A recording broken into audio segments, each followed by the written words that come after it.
డబ్బు, అనారోగ్యం, ఉద్యోగం, వ్యాపారం, అప్పులతో బాధపడుతున్నారా? మీకోసమే లాంచ్ యువర్ ఫ్యూచర్ ప్రోగ్రామ్.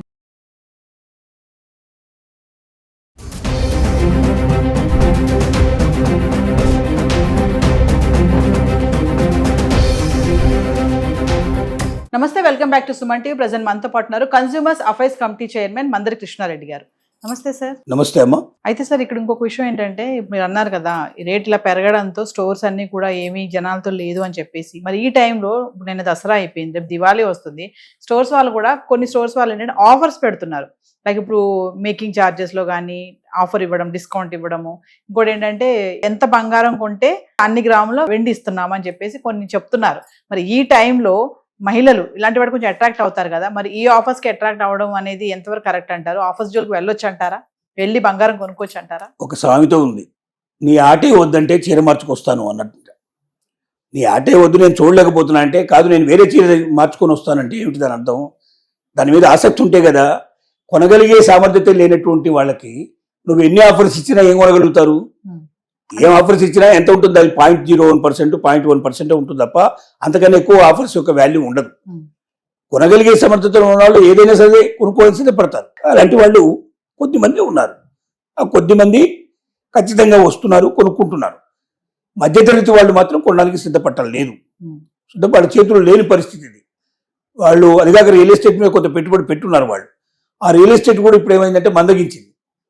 అక్కడ ఏదైనా రియల్ ఎస్టేట్లో అమ్మేసి దీని మీద పెడదామన్నా కూడా అది అమ్ముకుంటే చాలా నష్టపోతారు. కాబట్టి కొంతకాలం వెయిట్ చేసి అది రేట్లు పెరిగితే అప్పుడు దాన్ని కొని ఒకవేళ ఆ బిజినెస్ బాగుంటే ఆ బిజినెస్లోనే పెడతారు, లేకపోతే దీంట్లో పెట్టే అవకాశం ఉండొచ్చు. ప్రస్తుతానికి ఎన్ని ఆఫర్స్ ఇచ్చినా, ఎన్ని రకాలుగా అవకాశాలు కల్పించినా కొనే వాళ్ళ సంఖ్య పెద్దగా పెరగదు.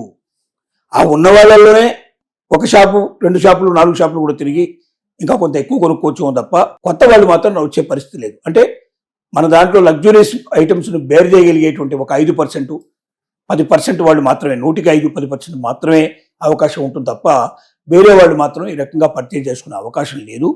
వాళ్ళకు ఎన్ని అవకాశాలు కల్పించినా వాళ్ళు కొనలేరు. ఆ స్థాయి దాటిపోయింది. ఇక నుంచి అది అందని ద్రాక్షగా భావించే పరిస్థితి ఏర్పడుతుంది.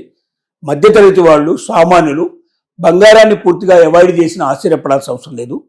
దానికి ఆల్టర్నేటివ్గా మనం అనుకున్నటువంటి 9 గ్రామ్ గోల్డ్, లేకపోతే 1 గ్రామ్ గోల్డ్, 5 గ్రామ్ గోల్డ్ కొత్తగా రావడానికి అవకాశం ఉంటుంది. ఇట్లాంటి వాటి కోసం ఎక్కువ ప్రయత్నం చేయొచ్చు.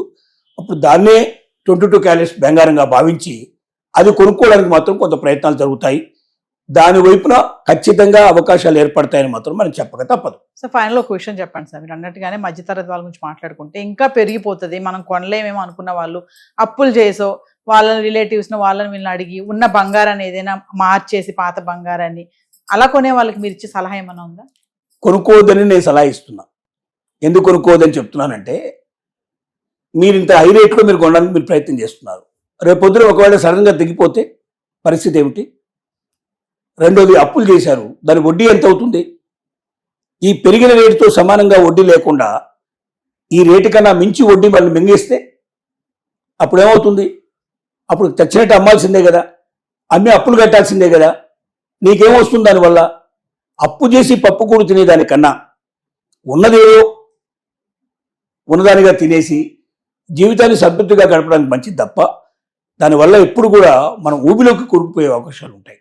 బంగారం పెట్టుకున్నంత మాత్రంలో మనిషికి గుర్తింపు ఉండదు కాదు. అసలు అమెరికన్స్ కానీ వెస్టర్న్ కంట్రీస్లో వాళ్ళు కానీ బంగారాన్ని వాడరు, పెద్దగా కనబడవు. ఎక్కడన్నా ఉంటే సన్నటి పల్చటి గొలుసు ఏమైనా కనపడితే కనబడదు తప్ప మళ్ళాగా దిగేసుకొని పెద్ద పెద్ద గొలుసులు, వడ్డానాలు, గిడ్డానాలు చేసుకుని ఎవరు కనపడరు. మరి వాళ్ళకి వాల్యూ లేదా? వెస్టర్న్ కంట్రీస్లో ఉండే వాళ్ళకి వాల్యూ లేదా? వాళ్ళు చాలా ఆనందంగా బతకడం లేదా? సంతోషంగా జీవించడం లేదా వాళ్ళు?